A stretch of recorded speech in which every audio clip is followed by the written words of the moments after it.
Earth had always stood apart from the galactic chaos. For centuries, the planet had remained neutral, untouched by the constant warfare that consumed the universe. The great powers of the galaxy fought their battles, expanding and destroying, while Earth quietly went about its business. It wasn't that humanity didn't know about the war, it was simply that Earth had chosen to stay out of it. The nations of the world had long agreed, we will remain neutral, and in doing so, we will survive. Most people on Earth lives in peace, going to work, enjoying their families, and never thinking about the stars beyond. They were unaware of the conflicts that raged in the far corners of the universe. Earth was a haven for them, a quiet sanctuary in the vast expanse of space, but deep in the highest chambers of government, some feared that Earth's isolation would one day come at a terrible cost. The galaxy was a volatile place, and no one knew for sure how long their neutral stance would keep them safe. But life continued, and for the most part, the people of Earth never thought twice about their position in the galaxy. It was easier that way.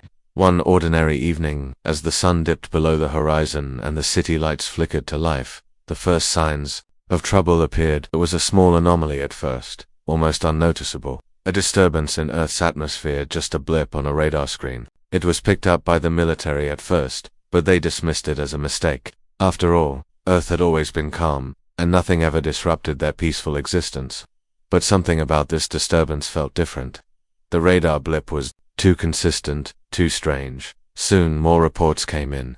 Scientists and military officials worked together, tracking the anomaly as it grew larger and more pronounced. It was no longer just a glitch on a radar, it was real. Something was coming, something big. The object, as it turned out, wasn't just drifting aimlessly. It was moving toward Earth, faster than any known spacecraft could travel. The object's path was clear. Earth was in its sights. For days, the world watched in stunned silence as the object grew larger in the sky. News stations broadcasted live footage of the unknown craft as it approached Earth's atmosphere. It was unlike any ship humans had ever seen. Its shape was sleek, almost organic in design, with glowing lights running along its surface. The entire world held its breath. In the midst of growing panic, the governments of Earth held emergency meetings. The United Nations, the world's most powerful leaders, gathered in secret, discussing what to do. War seemed impossible. The Earth was not prepared for anything like this. No one knew who or what was behind this mysterious vessel. Was it a scout, or an entire fleet? Were they here to make contact, or were they preparing for invasion? An emergency broadcast was ordered. The President of the United States appeared on screen, addressing the nation and the world. "We do not know what this object is or what it means," the President said, her face tense, yet calm. "But we are a united planet, and we will face this together. We will not be intimidated by this unknown threat. We will keep you updated as we learn more." But it was clear that Earth was in uncharted territory. They had never faced anything like this. While the people of Earth tried to remain calm, a sense of fear began to spread. What if the ship was hostile? What if Earth was about to be dragged into a galactic war it had tried so hard to avoid? As the days passed, the object drew closer. It became unmistakably clear that it wasn't just passing by. The alien vessel was slowing down, coming to a stop just above Earth's atmosphere. The military scrambled to launch jets and satellites in an attempt to make contact, but there was no response. The object did not communicate. It simply hovered in place, a silent, imposing presence in the sky. Then, on the seventh day, something extraordinary happened. The vessel opened a channel. A deep, mechanical voice echoed across the planet's communication networks. The message was simple, yet chilling. "We are the Vorka conquerors of the galaxy. Earth, you are now part of the war. Your neutrality no longer matters." The broadcast ended abruptly, leaving Earth in stunned silence. The world's leaders were in disarray. No one knew what to do. The war that had been going on for generations, something Earth had so carefully avoided, had just reached their doorstep. In the following days, Earth tried to respond. Diplomats from every nation attempted to contact the Vorka. They begged for peace, for understanding, but all communications were ignored. The ship, and the mysterious force behind it, remained silent. The Vorka didn't want diplomacy, they wanted war. It was then that the world realized Earth had no choice but to become part of the galactic conflict. Whether they liked it or not, they were now a target, drawn into a war they had spent so long avoiding. The neutral Earth was no longer a peaceful haven. It was a battleground, and it would never be the same again. The people of Earth could no longer ignore the stars above. Their survival depended on their ability to adapt to a new and terrifying reality, one where they were no longer the passive observers, but active participants in a galactic war. But the question remained, why had the Vorka chosen Earth? What had made the enemy come for them? And most terrifying of all, how would humanity fight back against a force that had already conquered countless worlds? The answers, it seemed, were just beginning to unfold, and they would change the fate of Earth forever. The days that followed were marked by an uneasy calm. The ship, a colossal presence in the sky, had not moved, and yet the threat it posed hung in the air like a storm waiting to break. People on Earth went about their lives, but there was a sense of tension that gripped every corner of the world. The city streets, once bustling with the usual hum of everyday life, now felt quieter, as if everyone was holding their breath, waiting for the unknown to finally reveal itself. Governments around the world were scrambling, desperately trying to understand the alien ship's purpose. The United Nations called an emergency summit, inviting representatives from all nations to meet in a secure location. The world's leaders sat around a massive round table, their faces grim and filled with uncertainty. They knew that something beyond their control was happening, something that could change the very fabric of life on Earth. As the days wore on, Earth's military began to deploy forces, preparing for any possible threat. Fighter jets flew sorties, testing the boundaries of the ship's defenses. But there was no response. The ship remained stationary, as though it were simply observing, studying. The tension grew heavier by the hour. Then, on the fifth day, something unexpected happened. The alien vessel's enormous hull, which had been silently hovering above Earth, suddenly lit up with bright pulsating lights. It wasn't like anything humanity had seen before. The lights formed intricate patterns, glowing in a rhythm that seemed almost intentional, as if the ship was trying to communicate in a language they couldn't understand. The lights flickered, changing color, casting eerie reflections across the ocean below. Scientists as well as military experts were left baffled. Was this a signal, a warning, or something else entirely? And then, just as suddenly, the lights disappeared. The silence that followed was deafening. That it was only hours later that the first sign of a response came. A low-frequency sound, a deep vibration that seemed to resonate from the core of the ship, pulsed through Earth's atmosphere. It was not a noise that could be heard by the human ear, but it was detectable through the technology the world had at its disposal. The strange rhythmic pulse seemed to signal the beginning of something that would not be stopped by diplomacy or plea. For days, the world waited for the next move.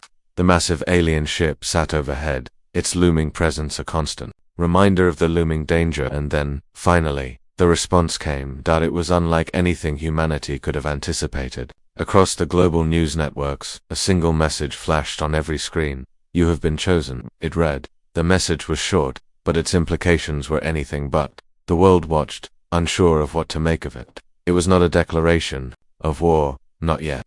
But it was clear that something was about to change. The neutrality Earth had clung to for so long was no longer a choice, it was an illusion. The next morning, Earth's leaders convened once more, their faces pale with fear and confusion. The message had been broadcast in every language, leaving no room for misunderstanding. It was as if the Vorka, the alien species that had invaded Earth's skies, had declared their intention in a way that felt personal and intimate. Almost no one knew who the Vorka were, or why they had chosen Earth. Theories ranged from the plausible to the fantastical, but one thing was certain. Humanity was no longer an outsider to the galactic conflict. They were now a target. In the weeks that followed, Earth's military forces began preparing for the worst. Warships and satellites were sent into space, placed in strategic positions to keep a watchful eye on the alien vessel. And yet, the ship, above Earth, never moved. It seemed to hang there, suspended in time, neither advancing nor retreating. It was as though it were waiting for something, waiting for humanity to make the first move. The first attack came unexpectedly. It was a late evening when the bright flashes in the sky lit up the world's capital cities. A burst of energy shot from the alien vessel, striking Earth's defenses with blinding speed and precision. Entire sections of Earth's satellite network were wiped out in an instant, leaving global communication in disarray. For the first time since the ship's arrival, humanity felt the weight of the threat. The Earth trembled under the power of the Vorka's weaponry, and panic spread across the globe. Emergency broadcasts warned civilians to stay inside, urging them to avoid the cities and to prepare for further attacks. Earth's military had been caught off guard, and there was no time to regroup. The alien ship above them had made its presence known in the most devastating way possible. Its power was far beyond anything Earth had ever known, but more than that, the attack made one thing abundantly clear: the Vorka were not interested in negotiation. They had come for Earth, and they were not leaving without a fight. In the following days, Earth's leaders scrambled to come up with a strategy, but they were left with few options. The alien ship had destroyed their defenses with such efficiency that there was no immediate chance of retaliation. And still, the ship remained motionless, as though it were watching the chaos unfold from above, waiting for the final moment to strike. It was then that humanity realized the true nature of their situation. The Vorka weren't just here to conquer, they had made it personal. They had chosen Earth not because of its strategic value, but because of something deeper, something more personal. The war they had been avoiding for so long was no longer a distant battle in the stars. It had arrived at their doorstep, and there was no escaping the consequences. The people of Earth had one choice: fight, or surrender to the might of a species that had already conquered countless worlds. The days following the attack were filled with confusion and fear. Earth's defenses were in ruins, and the world's military was left scrambling to find a way to fight back. The damage caused by the Vorka's weapons was devastating. Satellites that once monitored Earth's communications, tracked weather patterns, and maintained global security were now nothing more than debris floating in space. The alien vessel had displayed an unimaginable power that rendered Earth's defenses useless in a matter of minutes. The world was left in chaos, and humanity was uncertain of its future. Across the globe, nations called for unity. The United Nations, once a symbol of global cooperation, now became a last-ditch effort to form a plan. Leaders gathered in underground bunkers, far from the eyes of the public, to discuss their options. There was no time for diplomacy, no time for discussions of peace. The Vorka had made their intentions clear, and now humanity had to decide whether to fight or face total destruction. But even as Earth's military prepared for war, something strange happened. The alien ship, having delivered its first strike, did not continue its assault. It hovered above Earth, waiting. The silence it cast over the planet was almost more terrifying than the attack itself. Was this a moment of respite, or was the calm before an even greater storm? For days, nothing happened. The people of Earth watched anxiously from their homes, the sky above their cities filled with the shadow of the immense alien ship. News outlets covered the event non-stop, while military forces continued to prepare for what was coming next. Some believed the worst was over, that the alien vessel had only fired as a show of force. But deep in the hearts of the world's leaders, there was a growing fear that this was just the beginning, and then it came. The second wave of the attack was unlike anything Earth had seen before. The alien ship unleashed a barrage of energy blasts that sliced through the air with brutal precision. These blasts were not like the first, which had only targeted satellites and communication systems. This time the Vorka aimed their weapons at the ground itself, tearing apart major cities in mere seconds. The destruction was unimaginable. It was as though the alien ship had planned every detail. Major cities, home to millions, were obliterated in an instant. The once thriving metropolises of New York, London, and Tokyo were reduced to rubble, their towering skyscrapers crumbling. Under the intense firepower, people were trapped in their homes, unable to escape the hellfire raining down from above. There was no warning, no time to evacuate, just destruction. The world was in chaos. Earth's military had no response. They fired back with everything they had, but it was like using a slingshot against a battleship. The Vorka's weapons were simply too advanced, their technology far beyond anything humanity had ever seen. Earth's military might, once the strongest in the galaxy, now seemed like a distant memory. As the dust settled, the aftermath was more than just physical destruction. The emotional toll on Earth's people was immeasurable. The shock of seeing entire cities reduced to nothing, of witnessing so many lives lost in the blink of an eye, had a profound effect on the survivors. Fear was no longer just an abstract concept, it was real, tangible. People began to question whether there was any hope of survival. Could humanity truly fight back against a force this powerful? Yet, even in the darkest moments, there were those who refused to surrender. A small group of military leaders, scientists, and strategists gathered in secret, hidden from the prying eyes of the public. They knew that they could not defeat the Vorka with sheer force. They would need to be smarter, more resourceful. They began to search for any advantage they could find, any weakness they could exploit. After days of intense research, one scientist discovered something incredible. There were rumors, whispers of an ancient alien artifact buried deep within the Earth's crust. It was said to be a relic from a race long forgotten, a race that had once fought the Vorka and survived. This artifact, if it could be found, might hold the key to defeating the alien invaders. The discovery gave Earth's leaders a glimmer of hope. For the first time since the attack began, they had a chance, a small one, but a chance nonetheless. They immediately began planning an expedition to find the artifact, gathering the best minds and most capable soldiers to embark on the dangerous mission. But the journey would not be easy. The artifact was buried deep beneath the surface of the Earth, and the path to it was fraught with dangers. Not only did they have to contend with the Vorka's ongoing attacks, but the terrain itself was treacherous caves, caverns, and underground rivers that had not been explored in centuries. The expedition began with great fanfare. Earth's remaining forces rallied behind the idea, hoping that this artifact could turn the tide of war. But as they ventured deeper into the Earth's crust, they quickly discovered that the artifact was not the only thing they had to worry about. The alien forces, sensing the humans' desperation, began to target their movements. Strikes from the Vorka grew more frequent, each attack more destructive than the last. The humans were no longer just fighting for survival, they were racing against time to find the artifact before their enemies could destroy them all. As the mission pressed on, the small team of explorers grew weary, but their determination never wavered. They knew that humanity's future depended on them and that if they failed, the entire planet would be lost. Each day brought new obstacles, new dangers, but they pushed forward, driven by the hope that the artifact could be their salvation. The journey was taking its toll on the team. They had to keep moving, even as exhaustion and fear gnawed at their resolve. But with every step deeper into the Earth's core, they knew they were getting closer to something that could change the course of the war. The fate of the planet rested in their hands, and they would not, fail. The journey to recover the artifact was one of constant peril, and the deeper the team ventured into the Earth's depths, the more treacherous it became. The thick, humid air weighed heavily on them, the faint glow of their torches barely illuminating the ancient tunnels ahead. They were not just explorers now. They were the last hope of humanity, racing against an unstoppable force that threatened to annihilate their entire world. The alien attacks came in waves, each one more devastating than the last. At first, they had been content to strike from above, unleashing torrents of energy on Earth's surface. But as the humans descended into the bowels of the planet, it was clear that the Vorka were aware of their movements. Their forces now launched brutal attacks on the underground expedition, bombarding the caverns with energy blasts, sending rocks and debris tumbling down in a deadly storm. That the small group of soldiers and scientists pressed on, their bodies battered, but their spirits unbroken. They knew the path to the artifact was not just a matter of physical survival but of hope. Each attack, each near-death experience, only served to fuel their resolve.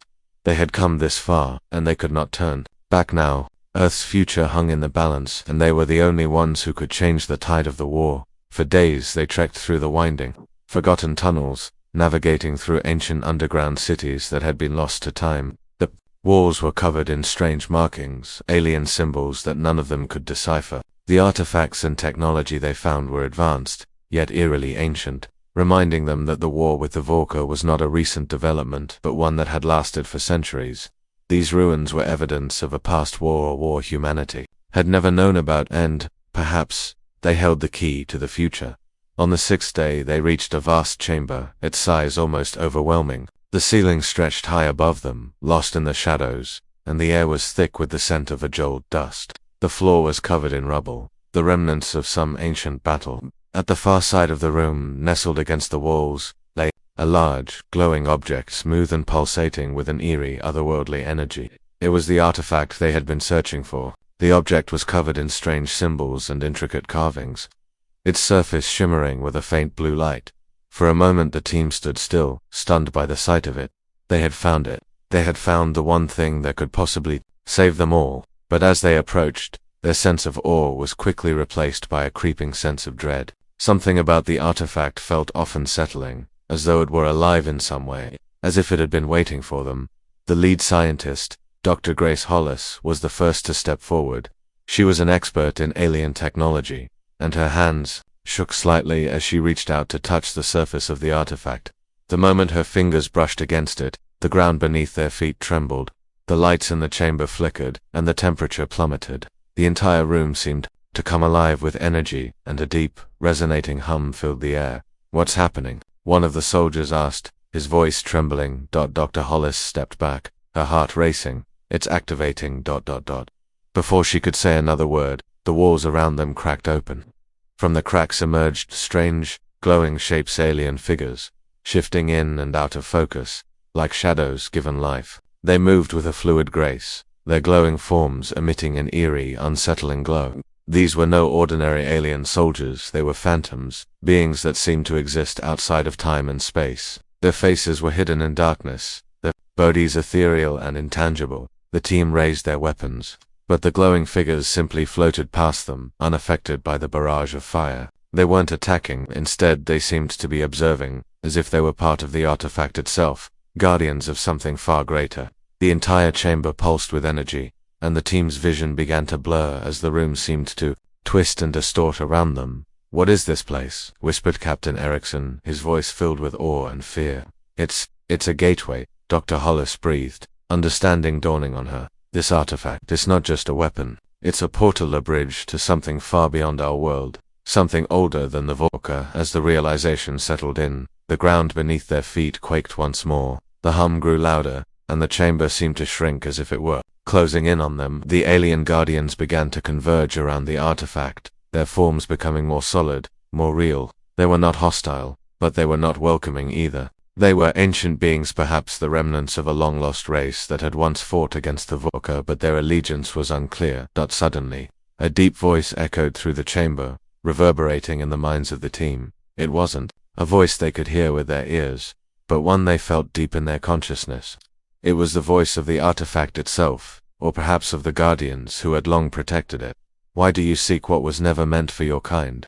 the voice asked, its tone both ancient and cold. Dr. Hollis stood tall, trying to steady her breath. "We seek to protect our world. The Vorka, they've come to destroy us. We need the artifact's power." There was a pause before the voice responded. "The Vorka are not the true threat. The war is not over. It has merely changed forms. To wield this power, you must first understand it." The chamber trembled again as the artifacts began to glow brighter. "Their power now fully awakened. We will help you, but only if you prove worthy." The room seemed to implode around them, the fabric of reality bending as they were thrust into darkness. For a moment, they were lost, torn from their physical forms and thrown into an ancient, otherworldly dimension. They were no longer in the chamber beneath the earth, but in a place that existed outside of time. Here they would face trials, tests meant to prove their worth, and only then would they be able to unlock the full power of the artifact.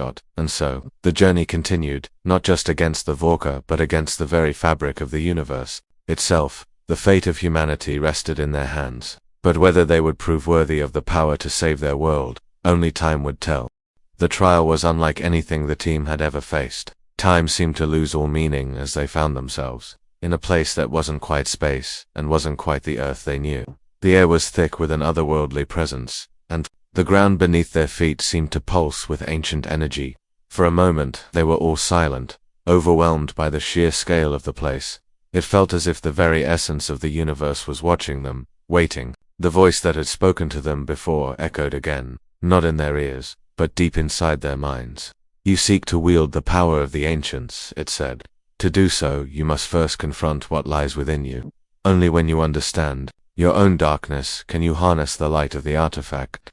Dr. Hollis stepped forward, her heart racing as she looked at the shimmering forms of her companions. The soldiers, the scientists, all of them had one thing in common. They were human, full of flaws, full of fear. Could they truly be worthy of this immense power?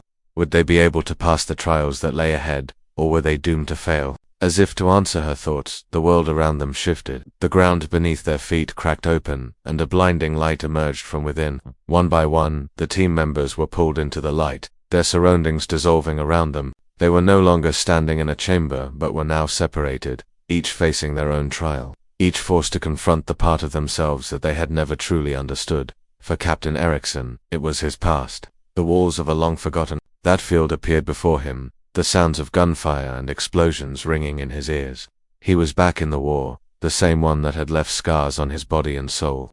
But this time, the enemy was not the Vorka, it was something more personal. He saw the faces of his comrades, their bodies falling in the line of duty. He felt the weight of their deaths, the guilt that had haunted him for years. He had led them into battle, and they had followed him blindly. Their blood was on his hands. You failed them, a voice whispered from the shadows. You failed yourself. Erickson clenched his fists, his breath shallow. He had always believed that to be a leader meant to sacrifice. But now, standing before the wreckage of his past, he realized that he had been carrying the burden of guilt all this time. Was he truly fit to lead again, to make decisions that would affect the fate of an entire planet? Was he worthy of the power he sought? The voice that had guided them spoke again. Only those who can face their darkest memories can stand in the light. With a deep breath, Erickson dropped to his knees, his heart pounding in his chest. I didn't fail them, he whispered. I will carry their memories, I will carry their fight. Suddenly, the battlefield around him dissolved, replaced by an eerie calm. Erickson had faced his past and, in doing so, had come to terms with it. He was ready for the next trial. Meanwhile, Dr. Hollis found herself in a vast, empty landscape, an expanse of barren, cracked earth stretching as far as the eye could see. The sky above was a deep crimson, and the air was thick with tension. She stood alone, isolated from the world she had known. Her mind raced, her thoughts clouded with doubt. Was she truly capable of understanding the artifact, of unlocking its secrets? As she wandered through the desolate world, a figure appeared in the distance. It was her younger self, her past, untainted by the burdens of time. The younger version of Dr. Hollis smiled at her, an innocent look in her eyes. You used to believe in everything, didn't you? Her younger self asked. The older Hollis felt a pang of regret. She had once been full of hope, a young scientist eager to explore the mysteries of the universe. But years of research, failure, and disappointment had hardened her. She had become cautious, skeptically afraid of pushing too far, afraid of what she might uncover. Her younger self stepped closer. What happened to you? You stopped believing. You stopped seeking the truth. The words stung, but they were true. Dr. Hollis had buried her dreams beneath layers of caution and doubt. The fear of failure had consumed her, and now she was paying the price. Could she find the courage to continue? Could she still believe in the unknown, in the power that lay hidden in the artifact? The voice of the artifact echoed once more, filling her mind with clarity. To understand the artifact, you must first understand yourself. You must trust in the unknown, as you once did. Tears filled Dr. Hollis' eyes as she gazed at her younger self. I'm sorry, she whispered. I've lost my way, but I will find it again. As the landscape around her began to change, a bright light enveloped her, and the trial ended. She had faced her doubts and fears and emerged stronger. Elsewhere, the soldiers of the team found themselves battling not external enemies, but their own weaknesses. Sergeant Tomas was forced to face the fear that had always plagued him, his fear of failure, of not being strong enough to protect the people he cared about. Private Daniels confronted the anger that had built up inside him after years of seeing the horrors of war. Each of them, in their own way, was forced to confront the inner darkness they had hidden for so long. The trials were not physical, but mental. They were battles against themselves. But one by one, they emerged from the darkness, stronger, more focused, and ready for the next challenge. Finally, the team reunited, standing before the artifact. It pulsed with energy, its glow brighter than ever before. They had passed the trials, and in doing so, they had earned the right to wield the artifact's power. As the voice spoke again, its tone no longer cold and distant, but filled with approval, it said, "You have proven yourselves worthy. Now, the power of the ancients is yours. Use it wisely." The team stood together, their faces filled with determination. They had faced their inner demons and come out victorious. The power of the artifact was now in their hands, and with it, they would face the Vorka. The battle was far from over, but for the first time since the alien invasion, humanity had a fighting chance. The darkness that had once loomed over Earth was now a challenge they were ready to meet head-on. The war for survival had begun, and humanity would not go down without a fight. The days following the trials were a blur of preparation. The team, once fractured by their personal struggles, now stood united, their resolve stronger than ever. They had faced their fears, confronted their darkest memories, and earned the power that lay within the artifact. But even as they stood at the threshold of their victory, the gravity of their situation weighed heavily on them. The Vorka were still out there, still hovering above Earth, and they would not stop until their mission was complete. The artifact had given them hope, but it had also come with a burden, one that could not be ignored. The warship that had once seemed so far away now felt like an impending storm, just waiting to strike again. Earth's forces, though newly equipped with the artifact's power, were still vastly outmatched. The alien fleet had advanced technology that could tear apart their defenses in an instant, but now, for the first time, humanity had something to fight back with. The artifact had given them the power to create weapons capable of standing up to the Vorka's might, but they had to move quickly. Time was running out. Dr. Hollis, now fully aware of the implications of their discovery, began working with the team's engineers to integrate the artifact's energy into Earth's military technology. The task was no simple feat. The artifact's energy was unlike anything humanity had ever encountered. It was raw, untapped power, and channeling it into weapons that could be used against the Vorka required precision and care. But the team was determined. The artifact was their last chance, and they would not fail. Days turned into weeks as the team labored tirelessly, day and night. Every piece of technology, every weapon, was meticulously crafted with the artifact's energy. It was a race against time, as the Vorka continued to hover above Earth, their ship silent, but ever present. There were moments of doubt, moments when the weight of their task seemed too much to bear. But each time they felt like giving up, they remembered what they were fighting for, the survival of their world.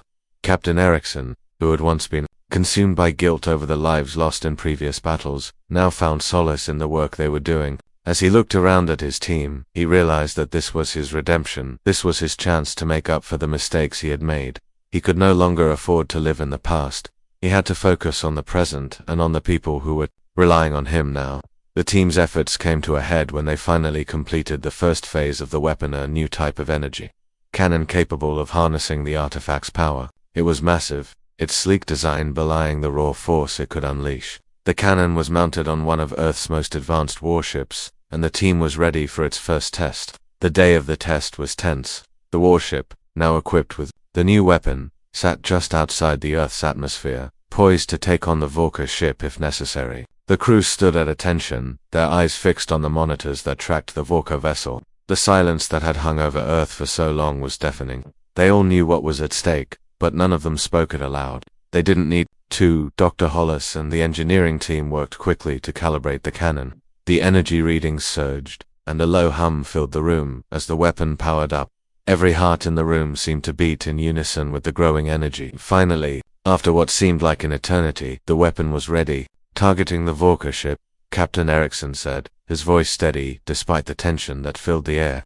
"Fire when ready." The energy cannon unleashed a burst of light that sent shockwaves through the atmosphere. The beam, pure and powerful, shot through the heavens, cutting through the vast expanse of space toward the Vorka vessel. It was unlike anything they had ever seen, unlike anything humanity had ever imagined. The beam hit the alien ship with a deafening roar, and for a moment, the world held its breath. The Vorka ship didn't crumble. It didn't explode, but the blast sent ripples through the ship's hull, and its once imposing form seemed to falter, if only for a moment. The energy from the artifact had done what Earth's forces had been unable to do for so long. It had shaken the invaders, if only a little. The feeling in the room was electric. Humanity had struck back, and they had done so with power that could rival their enemies. But it wasn't over yet.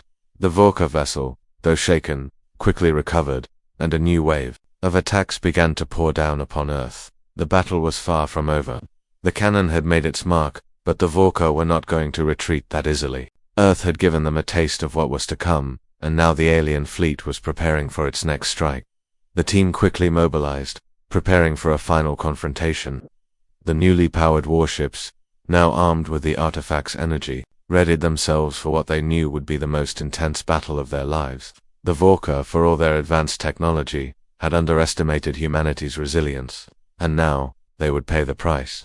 Captain Erickson stood at the helm of the ship, his gaze fixed on a distant enemy. He had been through so much, but this moment, this battle, would define everything. He had faced his own darkness, and now he was ready to face the ultimate challenge, protecting his world. The energy cannon hummed once again as it powered up, its immense force vibrating through the hull of the ship. The Vorka were coming, and this time, Earth would not back down. The final battle had begun. The question was no longer whether humanity could win, it was whether they could survive long enough to prove their place in the galaxy. They had the power. They had the will. Now, all they needed was the courage to see it through. As the first volley of alien fire slammed into Earth's defenses, Captain Erickson clenched his fist. "Let's show them what we're made of." The battle had erupted in full force. The sky above Earth now a battlefield. ablaze with the fierce exchange of energy beams and explosive firepower. The Vorka S fleet, a terrifying force that had once seemed invincible, now faced something they had not expected: humanity's refusal to be subdued. The alien ships, massive and imposing, swarmed the atmosphere like a storm, each one brimming with destructive energy. Earth's warships, powered by the artifact's energy, retaliated with a strength that rivaled their enemies' might. The once vulnerable ships now moved with precision, firing back with devastating force. The newly developed energy cannons were unlike anything Earth's military had ever seen. They hummed with the raw power of the artifact, sending beams of light so intense they seemed to tear through space itself. Captain Erickson, his mind focused on the task at hand, directed his crew with unwavering determination. His fingers danced across the controls of the warship, sending out commands with laser-like precision. He could feel the weight of every decision, every move they made. Each one could mean the difference between victory and defeat. But he wasn't alone. His crew too had faced their fears, and now they stood beside him, united by a common goal: to protect their world. The first wave of the Vorka S assault had been intense, but Earth's forces had managed to hold their ground. However, it was clear that this was only the beginning. The Vorka's flagship, a colossal ship that seemed to blot out the stars, loomed in the distance, its engines glowing with ominous power. The massive ship was the heart of the fleet, and if it fell, the war would be won. But it was also the most heavily guarded. Dr. Hollis, standing at the command center, watched the battle unfold on the holographic displays. Her eyes flicked between the chaotic battlefield and the readings from the artifact's energy source. She knew that they couldn't win this fight with sheer power alone. The Vorka were too well organized, too advanced. If they wanted a chance to win, they would have to outsmart their enemies. And for that, they needed one thing: the artifact itself. "We need to get closer to their flagship," Dr. Hollis said, her voice calm but filled with urgency.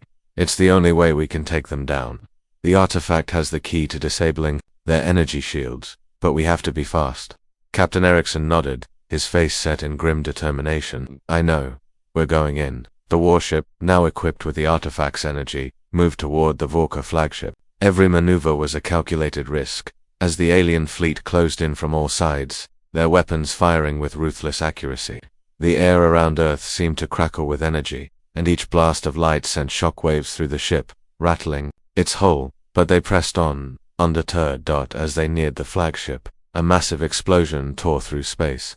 A ship on Earth's side had been hit, its debris scattering across the field. A moment of grief passed over Captain Erickson's face, but he quickly pushed it aside. There was no time for mourning, not now. He had to stay focused. His crew depended on him. The flagship loomed larger as they got closer, its dark, metallic surface seeming to absorb the light around it. It was an imposing presence, almost alive in its sheer size and power. The energy shields were thick, practically impenetrable. Without the artifact, Earth's forces wouldn't stand a chance. "Ready the cannons," Erickson ordered. "This is it. We get one shot at this."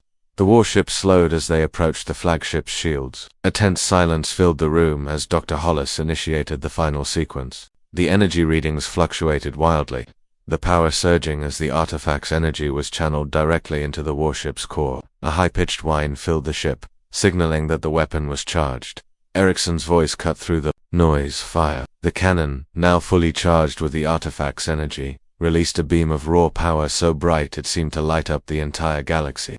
The beam hit the Vorka flagship's shields with a deafening crack, the shields flickering, before finally giving way. The flagship shuddered, and for a brief moment, the overwhelming silence of space returned.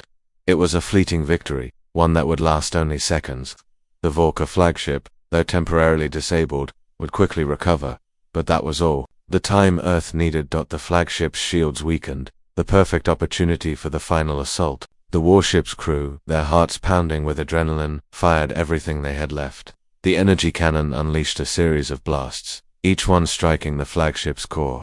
The alien ship groaned, its metal hull creaking under the assault. The impact caused an explosion that sent shockwaves rippling across space. For a moment, the battlefield was still. Then, the flagship began to crumble, its energy core unstable. Pieces of the ship disintegrated, leaving a massive debris field. Behind, the Vorka fleet faltered, their formation broken as they scrambled to regroup. "We did it," Dr. Hollis whispered, her voice thick with disbelief. "We actually did it." But the victory was short-lived. As the flagship fell, the remaining Volker ships retaliated with even greater ferocity. The alien forces were reeling, but they weren't finished yet.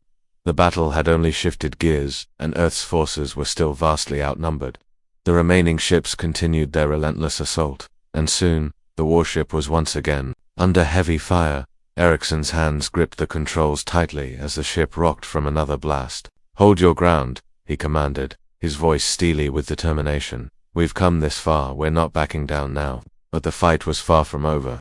The Volker were stronger than ever, and Earth's forces had spent their last reserves of power in the assault on the flagship. The artifact had given them a fighting chance, but it was clear that more sacrifices would be required if they were to win. As the final wave of alien ships approached, the fate of Earth hung in the balance. Would the artifact's power be enough to turn the tide, or would humanity's last stand be remembered as nothing more than a fleeting moment of hope? The outcome was uncertain, but one thing was clear: humanity had shown the galaxy that they were not to be underestimated. They had faced the darkness and survived, and now they would fight until the very end.